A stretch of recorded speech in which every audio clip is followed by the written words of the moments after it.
This episode of the CyberWire is made possible in part by PlexTrack. The best pen testing begins and ends with PlexTrack. Boost efficiency and effectiveness during every phase and cut reporting time in half. PlexTrack helps consultants, service providers, and enterprises centralize processes, build more consistent reports faster, and deliver superior value. PlexTrack users report an average 20% time savings and 30% increase in efficiency. Learn how to spend more time hacking and less time reporting at www.plextrack.com/thecyberwire.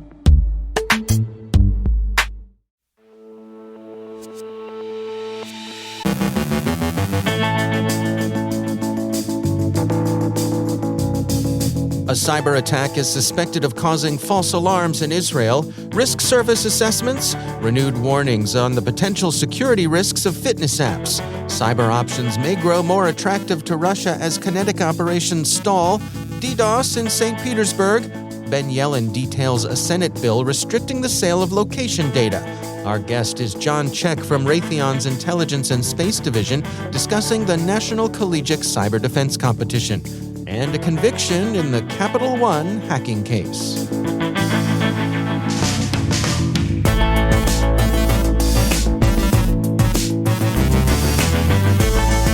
From the CyberWire studios at Data Tribe, I'm Dave Bittner with your CyberWire summary for Tuesday, June 21st, 2022.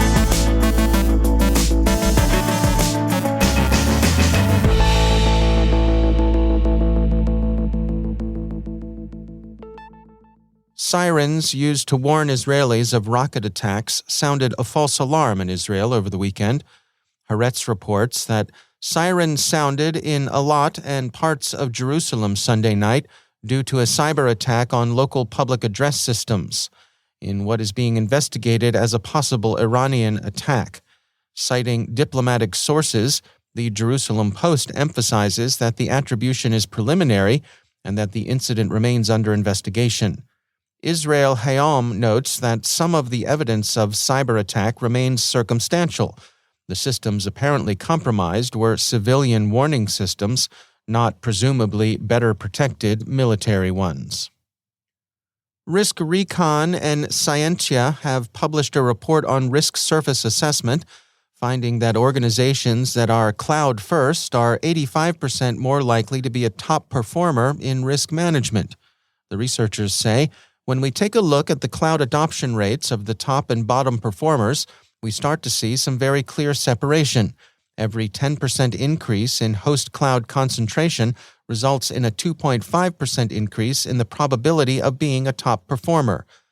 The researchers add that choosing to go majority cloud with one of the big three cloud providers, namely AWS, Azure, or GCP, has inconsequential effects rather than being simply cloud first. Computing reports that the fitness app Strava may constitute a risk to users' privacy and to operational security when those users are military service members. That risk may be an active threat. Computing writes, unidentified operatives have been exploiting a security weakness in the popular fitness tracking app Strava to track the movements of Israeli defense personnel, according to Israeli open-source investigative group Fake Reporter. This isn't the first time fitness trackers in general and Strava in particular have been flagged as a potential OPSEC problem.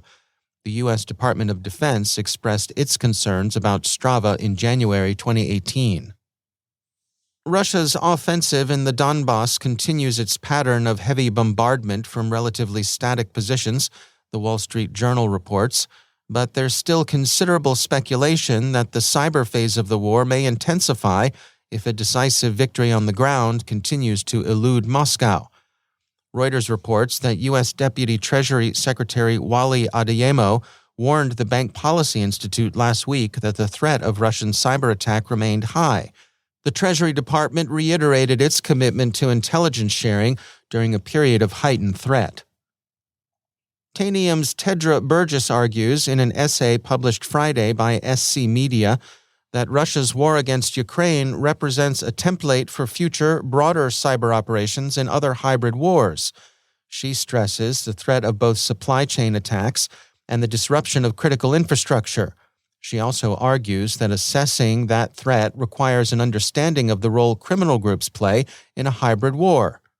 She says, "These most recent developments point to a concerning trend because of the escalation and atypical behavior displayed by established hacker groups. There's potentially a power struggle in play after Russia's invasion of Ukraine. This might explain the change in extortion patterns in an attempt to accumulate larger amounts of ill-gotten gain. As a result, we can expect to see this activity at the very least continue as we work to keep pace with the evolving attack surface." Whatever course the present war takes, The Hill cites a range of cybersecurity experts who think one lesson of the war is already clear. Cyber operations have become a routine part of combat, as much to be expected, we would add, as electronic warfare came to be in the 20th century. The Hill's essay is also striking for the way in which it presents influence operations as a prominent and routine part of belligerents' larger cyber campaigns.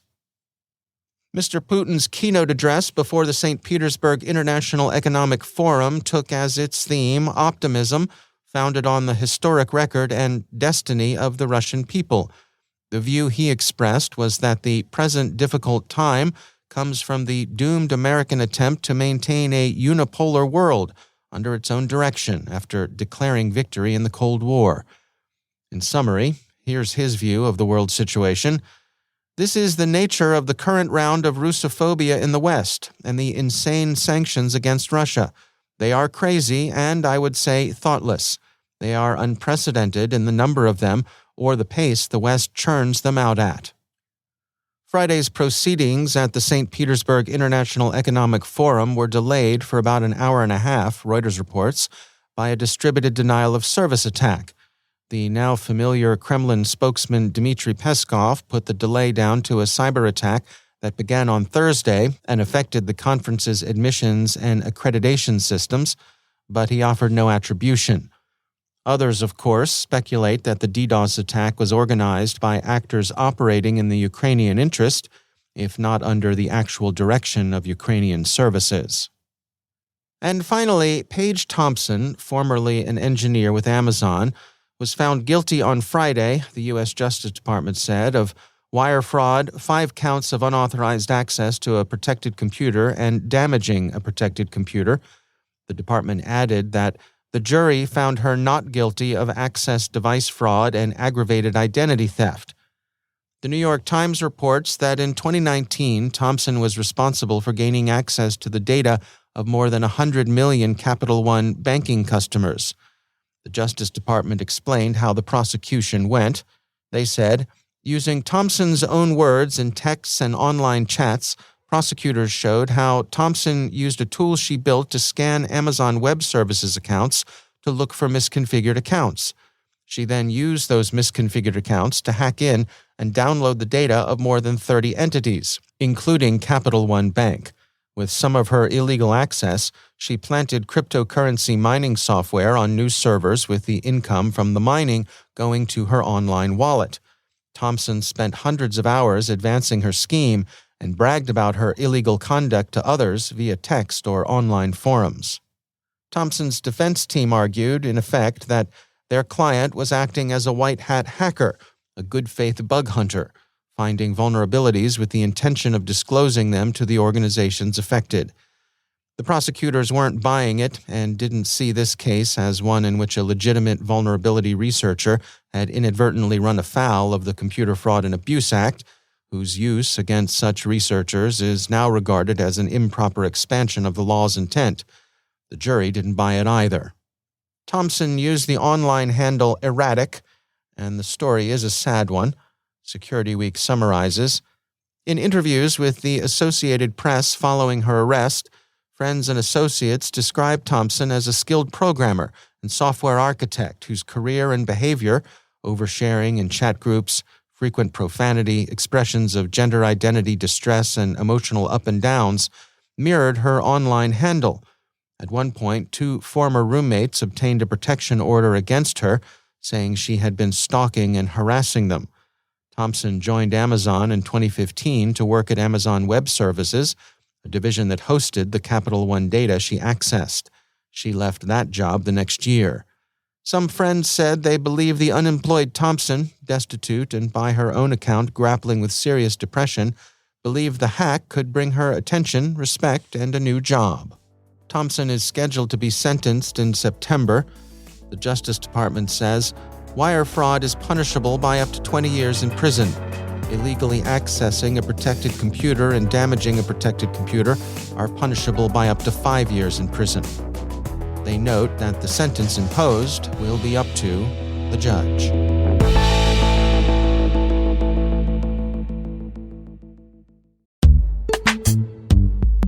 And now, a word from our sponsor, KnowBe4. There's a reason more than half of today's ransomware victims end up paying the ransom. Cybercriminals have become thoughtful, taking time to maximize your organization's potential damage and their payoff. After achieving root access, the bad guys explore your network, reading email, finding data troves, and once they know you, they craft a plan to cause the most panic, pain, and operational disruption. Ransomware has gone nuclear. The folks at KnowBe4 have an on-demand webinar that will get you up to speed on ransomware. In this webinar, you'll find out why data backups, even offline backups, won't save you, why ransomware isn't your real problem, and how your end users can become your best last line of defense. Go to knowbe4.com/ransom to learn more about the webinar. That's knowbe4.com/ransom. And we thank KnowBe4 for sponsoring our show.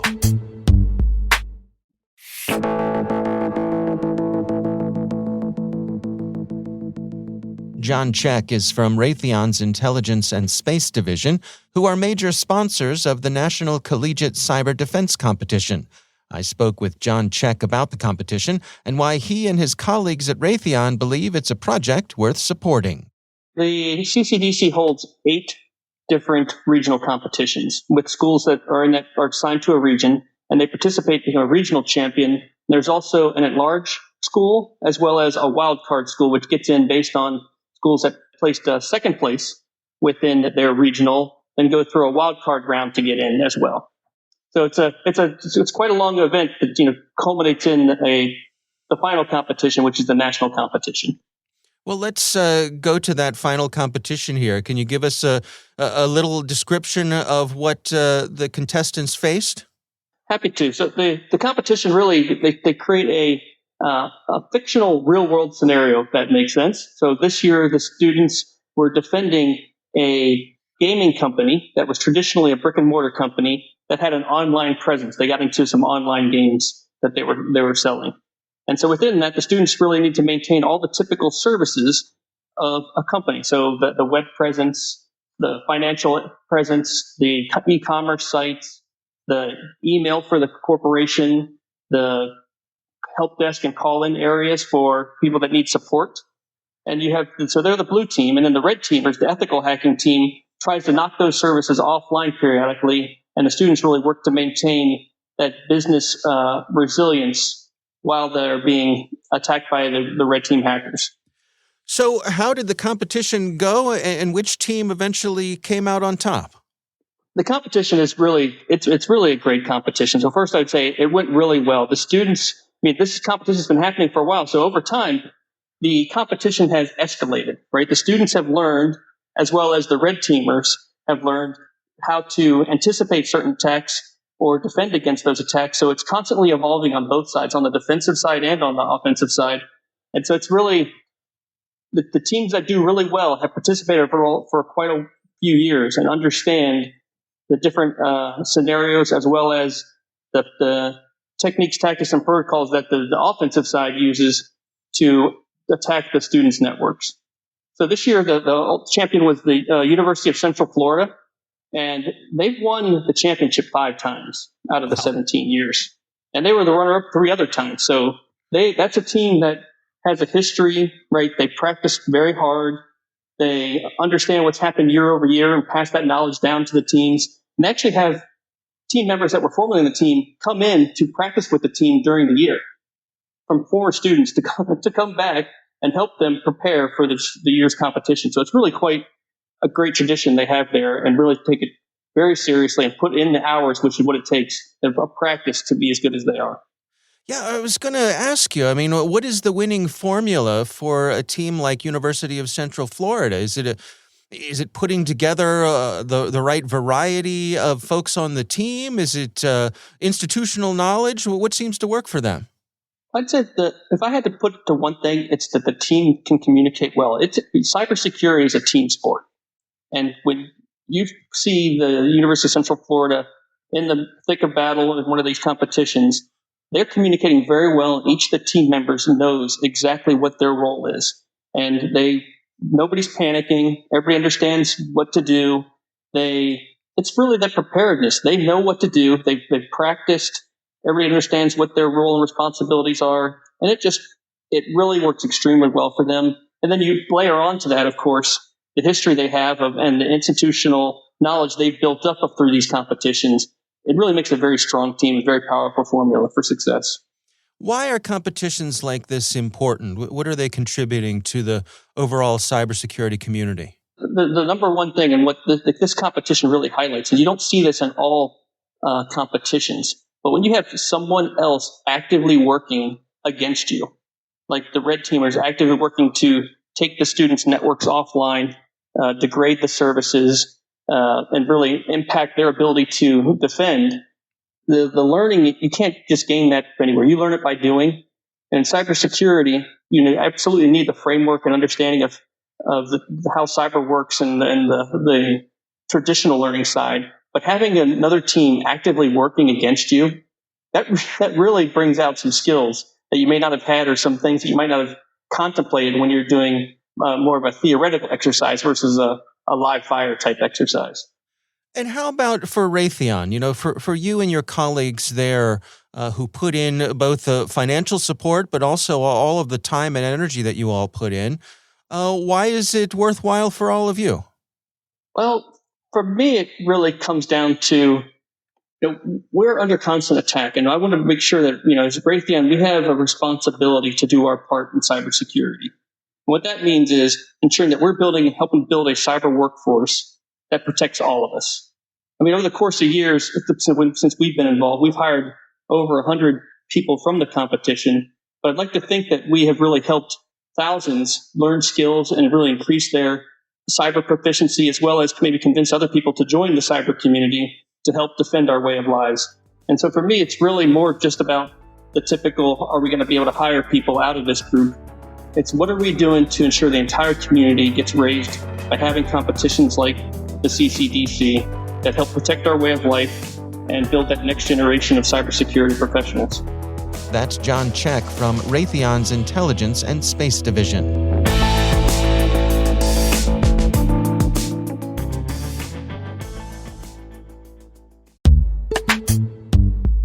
And now, a word from our sponsor, Devo. At Devo, they understand the cyber threat landscape is rapidly expanding, and it's becoming increasingly difficult for organizations to protect themselves from sophisticated cyber attacks. That's why they pride themselves on being true allies, not just another vendor, and why their cloud-native logging and security analytics platform is built to not only transform security operations for today, but beyond. Devo is always looking to learn more about how they can continuously support and serve the cybersecurity community, and their CEO, Mark Van Zadelhoff's new podcast, Cyber CEOs Decoded, is part of that commitment. Mark hosts candid CEO-to-CEO conversations with leaders from cybersecurity companies big and small about delivering value to customers, creating enduring cultures, and managing successes and failures in an ever-evolving technology landscape. Tune in monthly for fresh perspectives on what's top of mind for those working to protect us from some of the greatest cyber threats we face today. Devo, more data, more clarity, more confidence. And we thank Devo for sponsoring our show.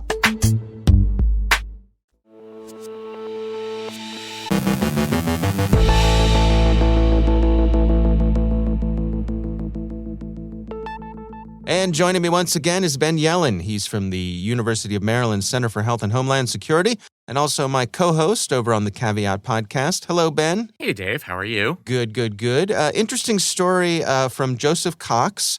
This is over on the Motherboard website, and it's titled, Sweeping Legislation Aims to Ban the Sale of Location Data.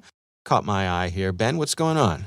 So Motherboard and Joseph Cox himself reported a couple of months ago multiple instances in which companies were selling location data of people who had visited abortion clinics. Right. And this came in the wake of the draft opinion that was leaked overturning Roe v. Wade. So it was very, I think it resonated with a lot of people because we face this future where abortion is going to be illegal in many states in this country. Yeah. And some of these companies were making subsets of this data freely available. And they're not just selling it to data brokers. They are. But sometimes they're selling it to purchasers that include law enforcement, local, state, and law enforcement agencies. And there's a real fear that people's private information could be given to these agencies and it could be used to justify arrests and prosecutions. So with that in mind, there is a proposal coming out of the United States Senate called the Health and Location Data Protection Act, which would outlaw the sale of location data harvested from smartphones. This is a blanket ban on the sale of location data. It does not just apply in the abortion context. It applies to any sale of location data to a private broker. Part of the impetus of this is there's kind of this loophole that if a law enforcement agency, federal or state, purchases data, then they don't have to obtain a warrant to search that data. Right. Whereas if they had not purchased it, they have to go through the traditional warrant process, get it approved by a judge. And who has time for that? Ain't nobody got time for that. So I think that has motivated legislators, including the lead co-sponsor or the lead sponsor here, Senator Elizabeth Warren, to introduce this bill. That is the major thing this bill does. It also does other things. Gives a bunch of enforcement powers to the Federal Trade Commission. There's an allegation that they've been under-resourced over the past several years in rooting out these abusive trade practices. And it also gives individual users a cause of action to sue in state or federal court these data brokers to assert their right to private information. So it would be granting millions of potential users the right to sue these big companies. It would be a brand new cause of action. There are some exceptions in the bill. So activities that are compliant under HIPAA, for example, things where, and I can't really think of a good example of this, but things where if the information was not sold, there might be a violation of First Amendment rights. And then things like national security, those are built in as exceptions, but it's a very broad piece of legislation. What do you think its chances are? Not good, Bob. Not great, Bob. Okay. As if he asks rhetorically. Yeah. So I get why these legislators are trying to do this in the wake of the draft Roe v. Wade or the draft opinion in Dobbs, which would overturn the Roe v. Wade decision. Yeah. I think that there is sort of this political groundswell to protect people who are going to live in these states where abortion is outlawed. What they are doing is introducing the most controversial issue in politics into a debate about data location, the sale of location data. And that's might be the poison pill that kills it. You have a very closely divided House where potentially it could pass. And then you have a 50-50 Senate where to get anything passed that's not some sort of budget bill, you need 60 votes. And if this is motivated by the desire to protect people seeking abortion care, that's very unlikely to obtain 10 Republican votes. I will say that there are other efforts to constrain the government's or the ability of these companies to sell location data that have a better chance of succeeding, including Senator Wyden's bill, which would simply require a warrant for any government agency to access data that was purchased by one of these companies. That take away that end around. Exactly. Yeah. That stands a better chance of passage. I think that has more widespread bipartisan support, and it's not closely interlocked with such a divisive issue. But I don't see this Senator Warren legislation advancing in the near term, even though it is extremely relevant. Do you think we're headed towards a time when we get bipartisan agreement that enough is enough with this stuff? Yes, I do, but I just don't know exactly what form that is going to take. Yeah. I don't know if I think there is bipartisan concern based on our experience in the past several years that something is foul about data brokers purchasing this very private location data and selling it to private sector entities, but also law enforcement. I think there's widespread concern that that's happening. Right. I don't know if there's widespread consensus that there needs to be a blanket ban on the purchase of location data. And the lobbyists haven't weighed in here. I mean, if we had a realistic effort to constrain those purchases, we'd start to see advertisements. We'd start to see lobbying campaigns saying things that your consumers enjoy, things that they take for granted, would go away if we weren't able to sell this very valuable data. So I don't know that we've seen the full contours of this debate play out. And I don't think we will until there's a credible threat that this type of legislation is actually going to pass. Yeah. All right. Well, it's an interesting step along the way. I suppose it's a little discouraging that these things have a hard time getting better traction, but such is the way of things right now. Yeah, it sure is. Yeah. Getting any legislation is hard to pass, but certainly something where you have this controversial element to it makes things that much more difficult. All right. Well, Ben Yellen, thanks for joining us. Thank you.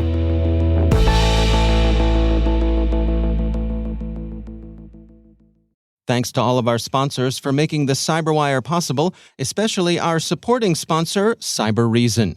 Ransomware shouldn't feel inevitable. You should feel invincible. CyberReason is undefeated against ransomware with the only predictive ransomware protection available. It's the ultimate defense against ransomware. Visit cyberreason.com to learn more.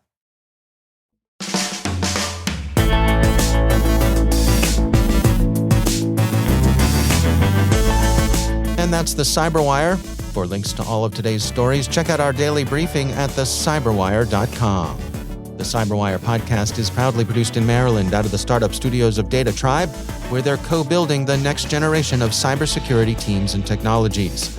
Our amazing CyberWire team is Liz Irvin, Elliot Peltzman, Trey Hester, Brandon Karpf, Eliana White, Puru Prakash, Justin Sabi, Rachel Gelfin, Tim Nodar, Joe Kerrigan, Carol Terrio, Ben Yellen, Nick Valecki, Gina Johnson, Bennett Moe, Chris Russell, John Petrick, Jennifer Iben, Rick Howard, Peter Kilpie, and I'm Dave Bittner.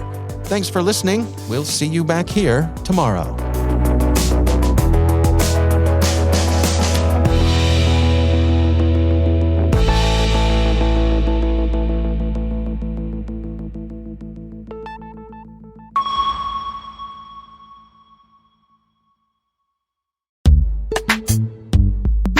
And now, a word from our sponsor, CyberReason.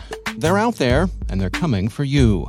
Ransomware attackers, sophisticated criminal armies bringing organizations to their knees and costing companies millions. But ransomware shouldn't feel inevitable. You should feel invincible.